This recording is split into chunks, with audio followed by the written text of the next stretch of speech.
Welcome to episode 233 of the Thunder Underground podcast. Trent and Jason here as always. And this week, we're just going to talk. It's one of those weeks. I know you people love our voices, so why not? Yeah. And we love hearing ourselves talk. Yeah, we've got 100% feedback that no one has ever tuned into this podcast for any guest, just to hear our voices. Of course. You know, No one gave a shit about Gene Simmons. Yeah. Vivian Campbell, Yeah. John Connolly, Kirk No. Weinstein, Sid Falk, all those, bigger episodes, they don't. Yeah. It was because of your voice. We're the boss and TV stars around here, goddammit, okay? Yeah, that's right. And we know that. And We're the all of our Turner and listeners- Hooch of this motherfucker. That's right. That's right. You're Hooch, I'm Turner, I okay? know. Let's not get that fucking twisted. I know. Okay. As long as you know. Finally, a Turner and Hooch reference. It comes out. Yeah. But before we get into I that, don't we're know also that going to play I, some no, music. listen, What? now I'm going to stop. Okay. I don't know that I look as good in a Speedo as Tom Hanks does, but, Probably. whatever. Yeah. Okay. I'd say it's a wash. This episode just took a huge nosedive. Okay, carry on. All right. Well, we're going to play some songs as well, but before we get into all that great stuff, as always, we are sponsored by MedFarm and DEB Concerts. MedFarm is a dispensary located right here in Broken Arrow, Oklahoma. They're located at 24683 East Highway 51. That's just about a quarter mile east of Oneida Road. Right there off the highway, you can't miss them. They've got banners. They've got big green signs. They're right there, so go on in, check them out. They've got a huge selection. They've got a doctor on site every Friday and Saturday from 11 a.m. to 1 p.m. And if you tell them that you heard about them from Thunder Underground or just mention our name, they will give you 10% off your purchase. And if you follow them on social medias, they're always posting deals as well for other discounts and stuff. So be sure and do that at MedFarm on Facebook, MedFarm OK on Instagram, and medfarmok.com is the website. And that's spelled PHARM. And also, their slogan is Cannabis with a Cause, because 30% of their proceeds go to help build no-kill animal shelters in this area, which, as we always say, is the Lord's work. Or what is it you say? I can't remember. I don't know. I mean, it's a noble. Yeah, that's what you said. Noble cause. That's right. The noblest of causes. That's right. Yeah, and you can't beat that. Most people, when they donate proceeds, it's like 10%, something like that.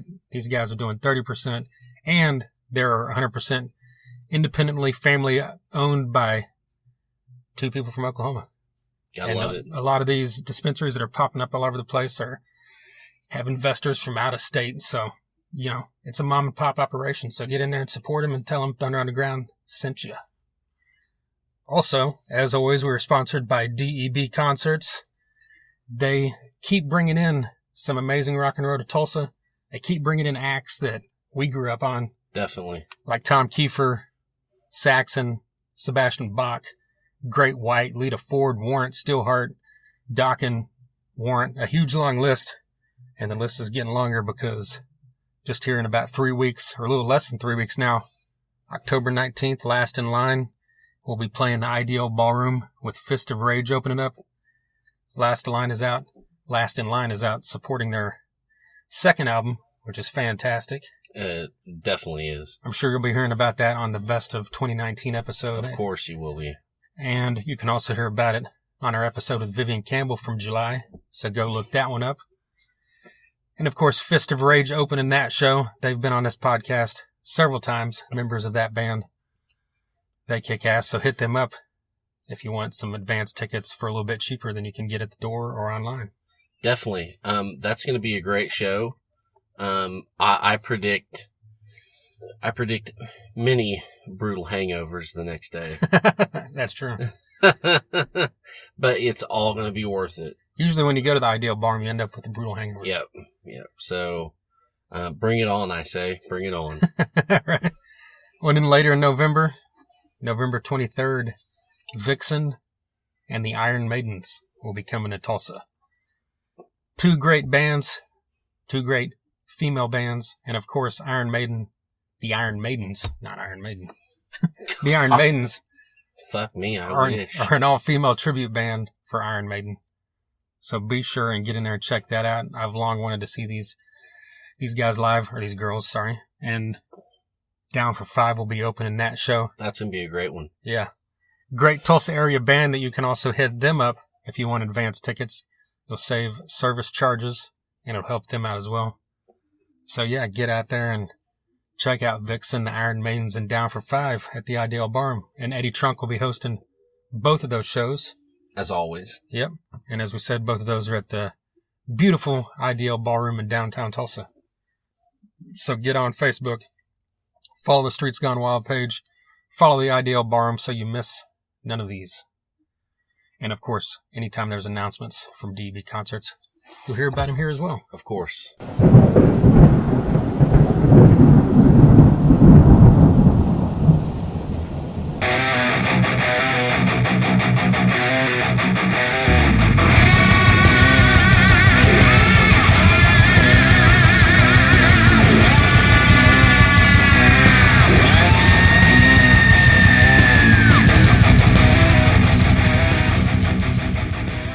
This is a song from a guy named Stevie D.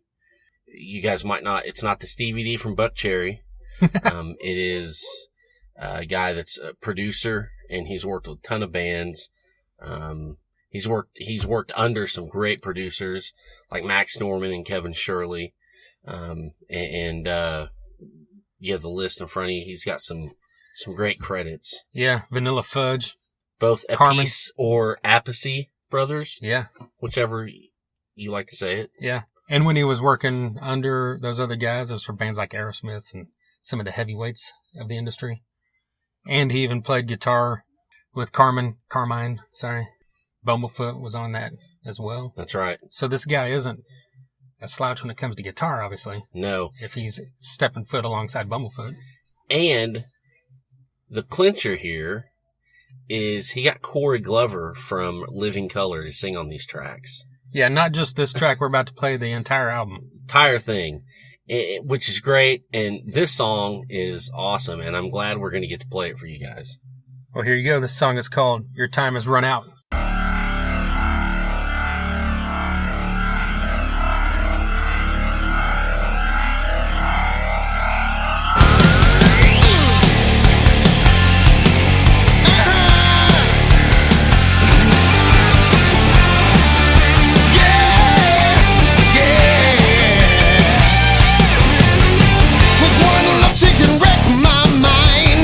She broke me and she bled me dry.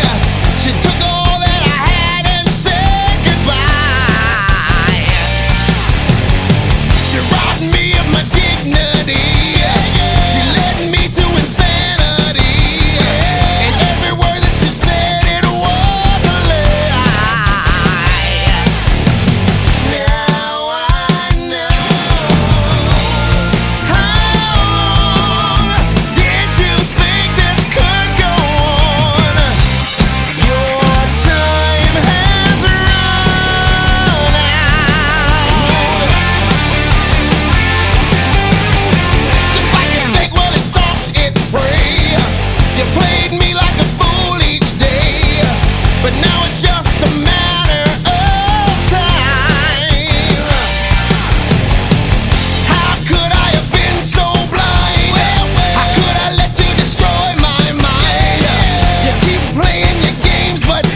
Time Has Run Out from Stevie D featuring Corey Glover of Living Colour. That's from his brand new album, Torn from the Pages, which came out a couple weeks ago. Or actually, almost about a month ago. You need to get your hands on that because Corey Glover's on the whole thing, and Stevie D, as you can tell in that song, has some guitar chops. Of course. I mean, this song had, of all the stuff that we like, that we love, that we grew up with, this song has like a lot of that stuff. Right. Of course, Corey Glover's vocals are amazing. It's intense, but it's also like bright and catchy.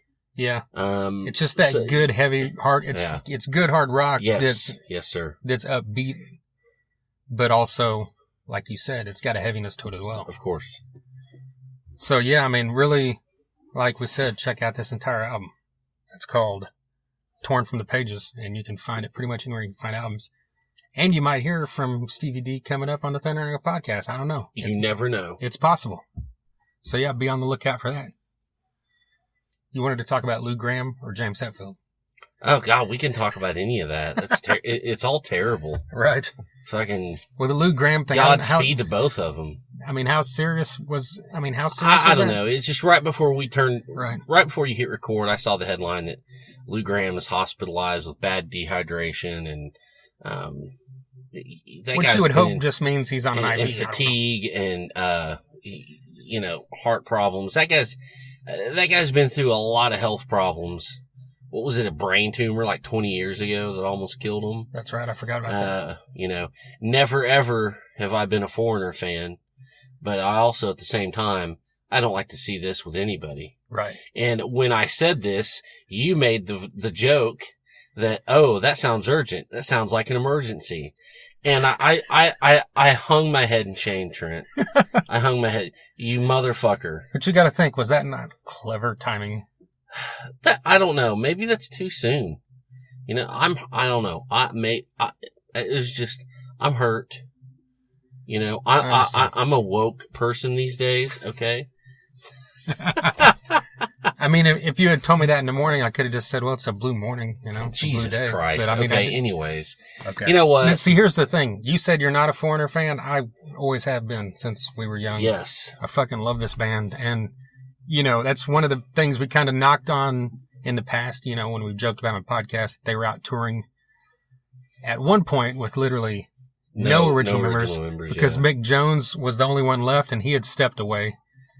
Which, I don't have any problem with bands touring with one member like a lot of people do. Mick Jones is just as much part of Foreigner as Lou Gramm. Mm-hmm. So he can go out there and make the money. Kelly Hansen's fucking great, so why not? Mm-hmm. But then it became a point where Mick Jones stepped away and he'd come out and play like one song, and then sometimes he wouldn't even come at all. Yeah. So you just got a cover band basically under the name of Foreigner. But then now they've announced like they're doing this. Well, they already did it a couple times last year. Yeah, a lot of the original cats have come back. They were doing it like in and out, but now I think that they've announced. I thought I saw something just this past week that they announced something where it's the entire original lineup, or who I don't know if everybody's alive or what, but Lou Gramm's going to be there, which is the big thing. And Foreigner's definitely. I've never had any disdain for Foreigner. They just never did anything for me. Right. But I recognize their songwriting prowess. Yeah. And I really have a lot of respect for them. And, especially what Lou Gramm has been through. So hopefully, this is just a minor bump in the road. Yeah, I'm sure it is. And another bump in the road, as we all know, we all have heard, this past weekend, James Hetfield, re-entered rehab. The Metallica frontman, I guess. Who knows? No one knows if he fell off the wagon or just shit's getting tough and he needed to go back in for a tune-up. You never know. Right. So, but they canceled. They called off their whole Australia, New Zealand tour. So, even so many years later or at a certain age, you still have to take care of this stuff. Yeah. I mean, that's a pretty big deal for a band that major. Exactly. That huge to cancel an entire tour off of something like this. So, it's not just I don't think I'm doing all right. I mean, it could be possible, hitting it beforehand, but at the same time, this band doesn't do that. Yes. Generally ever, unless it's like absolutely necessary, And you're right. It's one of those, it really had to be something, because, you have all that in motion. There's so much money involved. Right. So it really had to be something, super important. And, it was probably the right thing to do. Right. And I expected there to be a lot of like people like making fun of Metallica because, there's a huge contingent of people that don't like Metallica. Exactly. For the last 28 years or whatever it's been now. But like, I've seen other people saying, a lot of people are bashing him, but you shouldn't. And I'm like, I haven't seen that. No, I mean, maybe I just hadn't been paying attention, but yeah. I mean, I'm talking about from like, I haven't been reading Blabbermouth stories. I'm sure it's in those comments, but I'm talking about like from anyone of any note or any friend on my Facebook or Twitter or anything. But you've also seen a lot of people come out, like Jamie Josta made that post saying how Hetfield directly helped him. And then, of course, Randy Blythe followed up that and gave this long story. Super fucking touching. Yeah. So it was great. And you know what? Side note, all the dudes on Blabbermouth that are commenting haven't got their dick wet since 1997, okay? Well, a lot of them weren't even born until 1998. True, so. True. But I can't, on that completely off topic, I can't help sometimes reading those because some of those people are legitimately funny. But then, I've read them maybe, I don't know, I read one maybe like 12 years ago. I don't know, fuck them. It's just my sadistic side, I guess going to read that shit. So I get pissed off, and then I don't think this is going to be, I have a feeling that it's not going to be a long stint like right before St. Anger, where it was like, oh, we don't know, the band might be done. We don't know when he's going to be back. Right. I think this is probably a bit more of a controlled thing. Yeah. I would like to anyways. I would like to think. So, they haven't said anything about the South America tour in early 2020. When was that? Okay. It was like March or April with Greta Van Fleet opening up. All right. So that's still a ways off. So, I think they'll get back down under. And when was the New Zealand Australia thing? October. It was so it's right now. It was just going to be in a couple weeks. Okay. So there you go. Yeah. That is what that is. So in 2020, when they announce he's left the band, who do you think they should get to replace him? Fuck it, John Corabi. Well, I would be in on that. I know there's a lot of people that wouldn't be.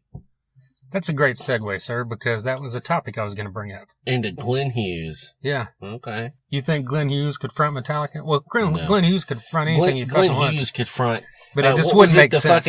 What was it, John C. Reilly on Talladega Nights? He's fronting an Angel band. I mean, wearing a Lynn skirt with giant eagle wings. And I'm just like, I'm partying. Glenn Hughes could do that. He could do anything. Yeah.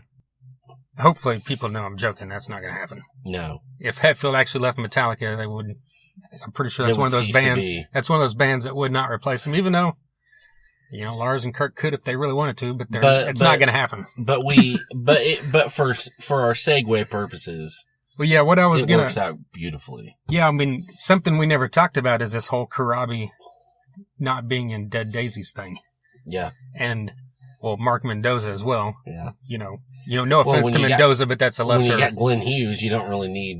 Well, yeah, but you got the bass player and the singer, right? And then you got one less person to pay, right? Or do you pay Glenn Hughes double? Maybe they might have to. That's what you do because it's Glenn fucking. It's Hughes. fucking worth it. That's for sure. But I've still never seen anything like I didn't even know about the Krabby thing until you sent that song. Like, whenever that was, a few weeks ago. Yeah, like, holy shit. I was out of town and I'm like, what the fuck? I didn't even get to listen to it for like a day, but like. And I still haven't really even seen anything why. And then it reminded me because I saw this story today about Mark Mendoza was talking about how great Dead Daisies will be with Glenn Hughes, So he, of course, was taking the high road here. I see. Yeah, I saw that headline, but I didn't read it. That didn't really talk on why he was, or either one of them were out. So I've still never heard if it was like that, Corabi decided to leave or they decided we're just replacing you. Who knows? But see, it kind of, most people that know me know how huge a fan I am of Corabi. He's one of my favorite singers, and I know he's pretty high up there for you, too. And it just kind of bums me out in a way because this is, even though Dead Daisies aren't huge, they've made a name for themselves since Corabi, especially since Corabi joined the band. They've kind of built it up a little bit more over the last 2 or 3 years, and it was kind of getting to a point to where it's like Corabi's finally in something that's decent size again. Yeah. And now all of a sudden he's not. But then on the flip side of that, if you came up to me and said, well, Crosby's not going to be in Dead Daisies anymore, is there anyone that can replace this man? I'm like, no, unless it's fucking Glenn Hughes or John Bush. Yeah. And, what happened? Here we are. So I know. I'm going to just try to not be bummed out about it and hope Crosby's got something going on. I'm sure he does. Who knows? It's going to be good. I mean, what are your thoughts? Obviously, you love Glenn Hughes just as much, so it doesn't matter, I guess. It was kind of what I thought. I was like, oh, fuck, Glenn Hughes? Okay. Well, let's try this out. But I have to echo your statements. Sorry, it's not, original, but I did appreciate what they had built up, and I thought that was kind of a cool, because, they go down to South America and they're huge. Yeah. They're always in the Kiss cruises. They're always in the Monsters of Rock, this and that. So, but we'll see, and we'll see how it goes. I really think that Glenn Hughes wants to be in a band again. He wants to be working more. Right. I think he wants more to do in the U.S. So I'm not really surprised that this is happening, that he joined up with some guys instead of just going solo. I think if Glenn Hughes had his way, Black Country Communion would never went away, and it would always be a regular thing. Oh yeah, I agree. But that's not going to happen. Right.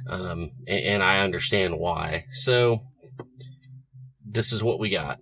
But see, I've always, anytime anyone's asked, or we just talking about it, number one on my bucket list of seeing artists live that I have not seen is Glenn Hughes in any capacity. I prefer it to be a solo show like those ones he was doing where he's playing everything, but that's not going to happen, and likely. And the good thing about this is it gives us a shot that Glenn Hughes might come to fucking, Dallas. Might be in Dallas, and then we got to go. So yeah, maybe we'll finally see. I think we've said this since this podcast started in 2015. Maybe we'll see Glenn Hughes, Yeah. And here we are. Maybe we finally will. Might happen in 2020. Yeah. So we'll look forward to that. Right on. All right. So we want to play another song before we talk a little bit more. Let's get into Agony Inc. Okay. We're going to play you a band right here out of Arkansas. Talk a little bit about this when we come back. But like Jason mentioned, they're called Agony Inc. And this song is called Johnny's Fine.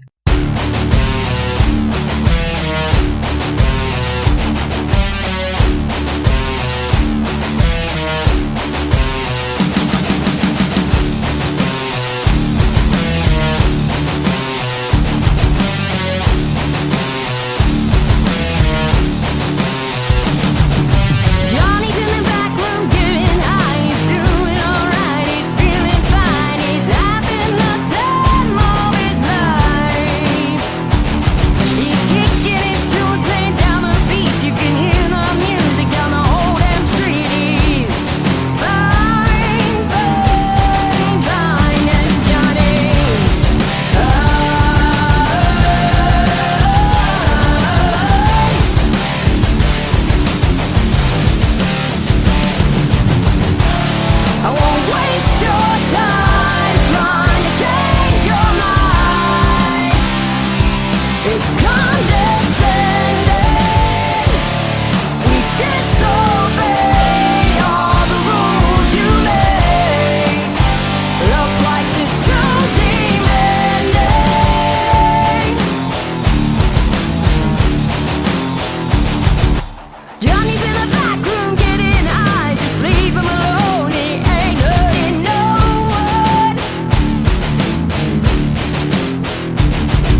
understanding.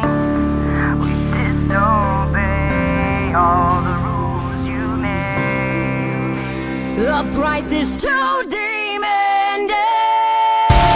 I won't waste your time trying to change your mind. It's condescending. We disobey all the rules you made. The price is too demanding. I won't waste your time trying to change your mind. It's condescending. We disobey all the rules you made. The price is too demanding.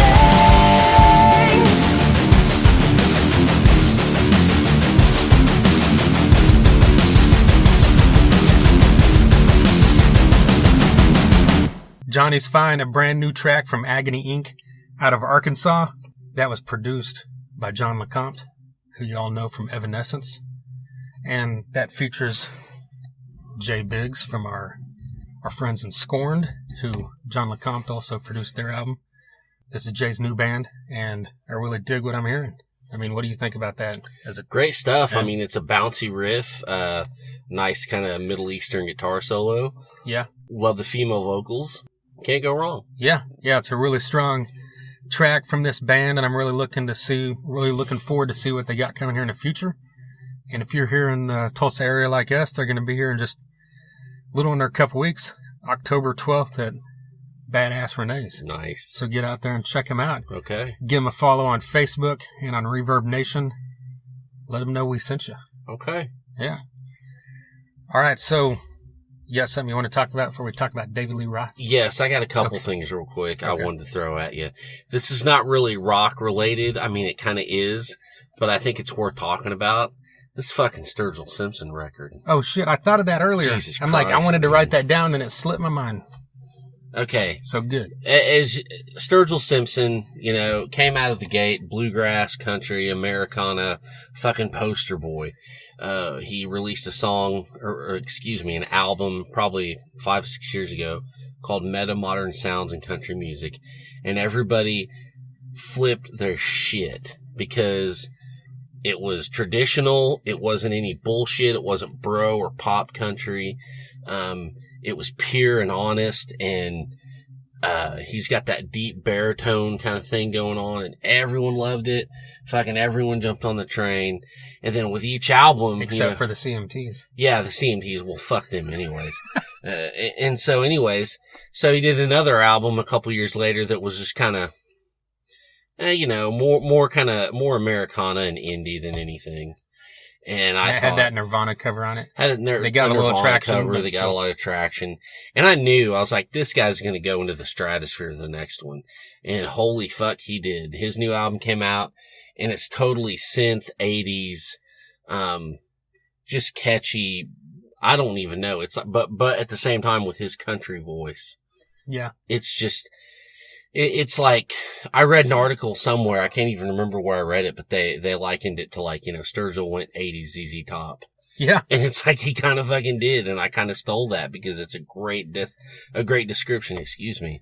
That was my first instinct, because you told me that before I heard it. It's like, and I'm like, I hear a little ZZ Top, I hear a little blues, which is obviously you get that from ZZ Top as well, but you got the 80s synth sounds, and it's like you took all that and a country guy, which is Sturgill, and then put him in a room and gave him a shitload of LSD in 1987. No shit. And this just sounds like a fucking, to me, that's what it sounds like, a drug trip where people are completely focused on their music. Yeah, it's like he listened to Velcro Fly over and over for 2 years straight. Right.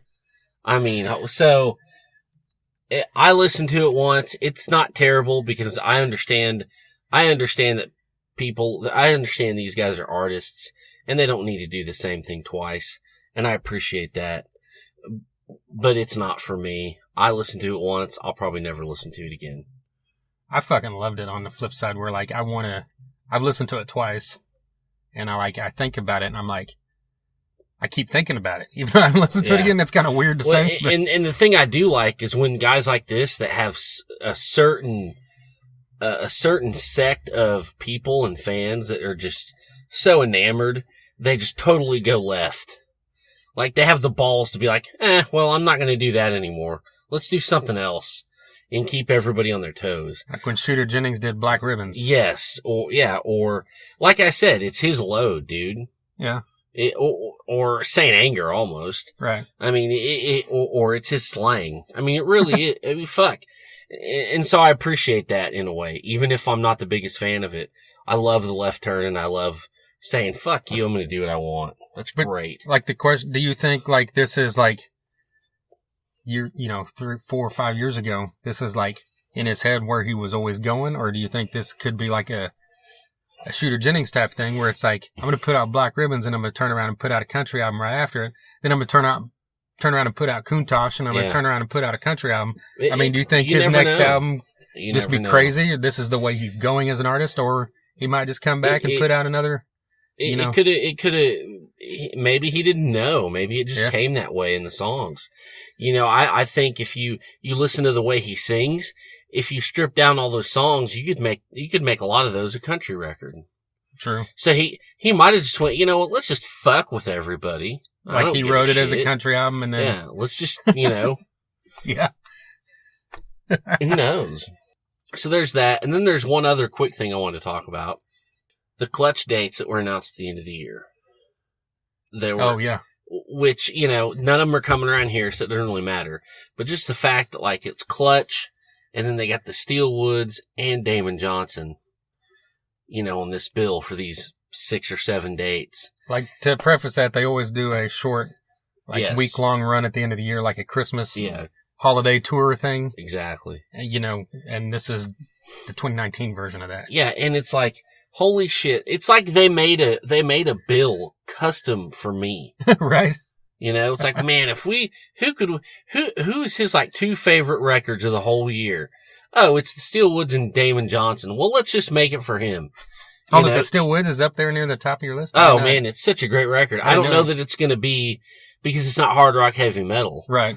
But, I mean, it's so fucking great. Yeah. So it's just like, I really wish I could make some of these shows. I really wish I didn't, but what am I going to do? Go to Washington D.C.? No. Right. But I just good on them for just being diverse and keeping it interesting and challenging their audience. I love that. That's all I want to say. They always do that. Oh yeah. Oh yeah. But I mean, usually it's a little more on the heavier side when they're challenging people, I guess. But it's like, and on the same side, Clutch is a band that can do that because not like other audiences aren't, but the Clutch diehard fan base is, I would say are diehard intellectual music fans. Mm-hmm. So they're not going to be pissed off that some dude's up there playing, fucking rock and roll when Damon Johnson's on stage. They might not think it's their favorite thing ever, but they're going to be cool with it. They're going to just like they would as much as Killswitch Engage, or Seven Dust. Exactly. And I think that, I'm so happy for Damon Johnson that he's getting some opportunities like this, because he took a big leap leaving Black Star Riders. Right. And he really put a lot on the line. So I'm glad to see this. Even though it's a few dates, it could really open things up for him, I believe. Yeah. For his solo record. Which, by the way, he was on here earlier this year talking about that solo record. That's right. And he was on here about 1.5 years ago with Ricky Warwick when he was still in Black Star Riders. Huge honor. Talking about all that. And we're massive fans since day one with this guy because, if you don't know, he was the lead singer, rhythm guitarist for Brother Kane. Yeah. So. One of the greatest debut records of all time. Yeah. Yeah, if there was a top, question. If we ever did an episode that was one of the top 10 debut records of all time, it's going to be in there between 6 and 10. Yeah, it really is. Because it's, it's not Boston, it's not Guns N' Roses, but it's like, it's going to be in there in that 5 to 10 area, I think. Oh, no doubt. So we should mark that down. Let's try to do that. Mark it, dude. All right. So David Lee Roth recently said Van Halen's done. Mm-hmm. That was the quote, right? I read that in passing when I was at work yesterday. I read the article. He said he told the interviewer, it's finished in any kind of form you would know. it's done. I haven't heard anything. I'm not a part of it.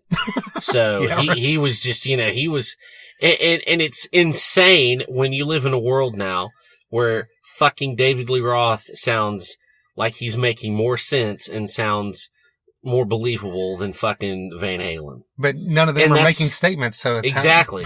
but so it's like, okay, well, But maybe they're done with him. That doesn't mean in 2020 we won't see Sammy back in that band. Well, I know. And Michael Anthony. That's still my hope. Who knows? Because that's crazy. As crazy as Eddie Van Halen is, as probably self-centered as Alex is, those two guys need to be on a fucking live stage because they're two of the greatest ever. Oh, I agree. And then if we put them, of course, with someone that can still sing their ass off, and one Sammy Hagar, and of course have Michael Anthony up there, then I would travel for that fucking show. Well, I know one thing. They need to bring Gary Cherone back. Well, I'd travel for that too. I ain't fucking joking. I am not joking. And you would too. Yes, but we know that'll never happen. Right.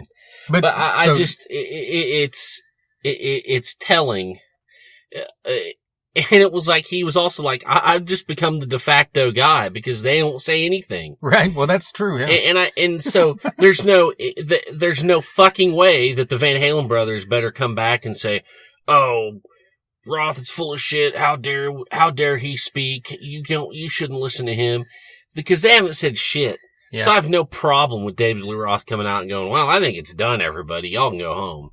Yeah. He has every right to say it, too. Every fucking Even right. if we bag on him for stuff, it doesn't matter. Yeah, and I think if anyone should go back and listen to his appearance on the Mark Maron podcast, that's a great episode. Yes, he's real David Lee Roth and he's on, but you also get a sense of, like, I got a sense of, this guy's way smarter than a lot of people give him credit for. So that was an interesting listen. And I mean, he's fucking David Lee Roth. As much as I ripped on him for not being as great live as for not being Sammy or as great as he once was. Yeah, it's like he's still one of the icons of fucking hard rock. And he's announced he's doing the residency in Vegas next spring. Yeah, and he has every right to do that. And as hypocritical as this sounds, if he came out and said it's the Eat 'em and Smile lineup with Steve Vai and Billy Sheehan and Greg Bissonette, I would fucking I would drive to Vegas and fucking see that. Yep. Even if David Lee Roth isn't what he used to be, I'd still drive there to see it, Yeah, we would be there for sure. Yeah. But speaking of Van Halen, we've got an Every Album in a Row episode that we did a couple years ago, but we re-released it here on the podcast just a few months ago. Kind of like a remix? Yeah. Like Sprite remix? Sprite remix. I liked that. That show's good. Yeah.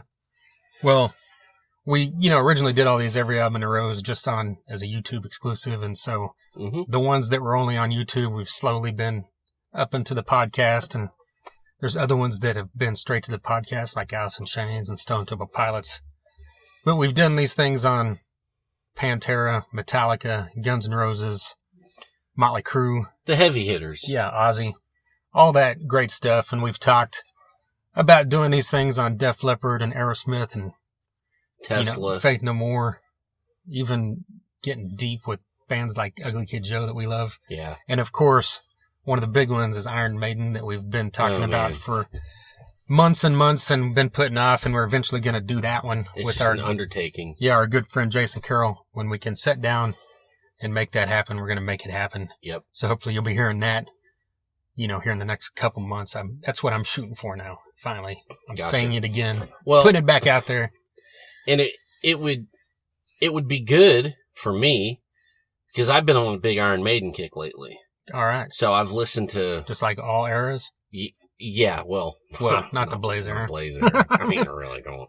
But I listened to all of Dance of Death a couple weeks ago. I listened to No Prayer for the Dying the other day. Okay. I listened to Power Slave yesterday. Melissa and I over the weekend we put on Killers in the sunroom because I got that on vinyl. Oh, nice. That was a great one. So I've been really on a big Maiden kick. So. And I love Book of Souls as much as any album they've ever put out. Yeah. And I'm always listening to that. Yeah. So, anytime you guys want to do it, let me know. Well, I'm, next week I've got a pretty long drive ahead of me. going to Tennessee and back. So I'll finish that up. Cause, I get some Maiden in you, man. I got a good, I think I got about halfway through the catalog, a few months ago when we were really talking about doing it. So I'll finish that thing out, and hopefully we can make this happen in late October, early November or something. So right on.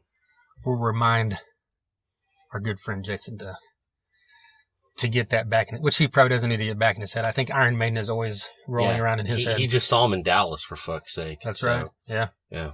And a huge shout out to him. He just recently, well, I say recently, it was in the middle of recording this podcast. Yeah, we paused. He stopped by and brought us gifts. Yeah. A vinyl recording of the amazing new Crowbot album, Mother Brain, which is one of the best albums of 2019. He happened to give me a copy of. And he got me a copy of Another State of Grace by Black Star Riders, which is their brand new album. A belated birthday gift, so thank you to him. Very cool, very cool. Yes. Absolutely. Well, if you've been listening, you found us randomly, you haven't listened before, there's 232 episodes you can check out. If you listen all the time and you've missed some, just dig back through there. There's a ton of these episodes where we do like this, where we just talk about stuff, topics, and play music. There's also an assload of interviews now. Totally. Yeah, we've got recent ones with guys from Clutch, Neil Fallon. We've had on guys from Killswitch Engage, Night Demon. What else is recent? Scattered Hamlet and Grind. We had a combo episode. Don Jameson. Yes. And we had Vivian Campbell from Def Leppard and Last in Line. That's right. Just a couple months ago. We've also had on guys from Seven Dust and Prong, COC, Hatebreed, Superjoint. Crowbar. Yep. Then if you like the stuff, like we mentioned earlier, the DEB concerts keeps bringing in, that we love the whole era of 80s rock.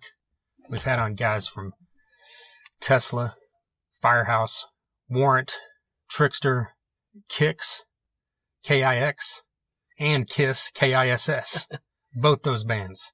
And we've had on guys from Bullet Boys, Lillian Axe, Great White, Junkyard, Slaughter. Even had on Chuck Garrick from Beasto Blanco, who is, of course, Alice Cooper's bassist. We've had on a ton of people. Hell yes. So just dig through there, soundcloud.com/Thunder-Underground. You can listen to everything on our website as well, thethunderunderground.com. You can find all the socials there. So get on Instagram, Twitter, and Facebook and follow us. And on any of those things, if you share, like, retweet, all that stuff, it helps us out just as much as anything does, because it helps spread the word, and we appreciate it. We're on YouTube as well, at The Thunder Underground, so subscribe there. We recently put up a review of the brand new Steel Panther album, Heavy Metal Rules. I was going to remind you of that. Glad you remembered. All right. That just came out this past week, and it's pretty good. I won't say that it's their greatest album, but it's probably their fourth greatest album. Yep, and it has an almost serious song on it. Yeah. What the hell? Yeah, we're getting crazy. It's almost as serious as Gangbang at the Old Folks Home. Well, on that note. On that note, follow us there because we might have another review of a brand new album coming here this week. We've also got episodes coming up with people we're not going to announce yet. And we do have an episode with Sean from White Zombie that we've never posted. Oh my God. That you just forgot about until I reminded you. I did. Well, it's not your conventional. Yeah. It's going to happen. But you guys will hear about that soon enough. Yeah, it's going to happen. And it's cool because, god dang, all those White Zombie albums are fucking fantastic. Better than the lead singer's solo albums. I will say that right now. Anyway, and speaking of, I don't know, Educated Horses was pretty badass, man. You might want to find your way out of the room on that shit. That's a fucking quote I never thought I'd hear you say. Hey, I really fucking liked that album. No, I do too. Whatever. I enjoyed that record. I thought it was great. I like all those records. I'm just saying. But this reminded me, a quick post jump back to the David Lee Roth thing. Okay. There's a new story that came out today. Did you see this? Yeah. This reminded me when I spoke with Rob Zombie, his guitarist John Five. Of course, one of the first things John Five did in the rock world as far as being known was recording with David Lee Roth back in the mid-90s. Yeah. As his guitarist. Well, they recorded another album like 5 or 6 years ago that got shelved and never released. And David Lee Roth recently in an interview announced that that will be coming out supposedly soon. Yeah.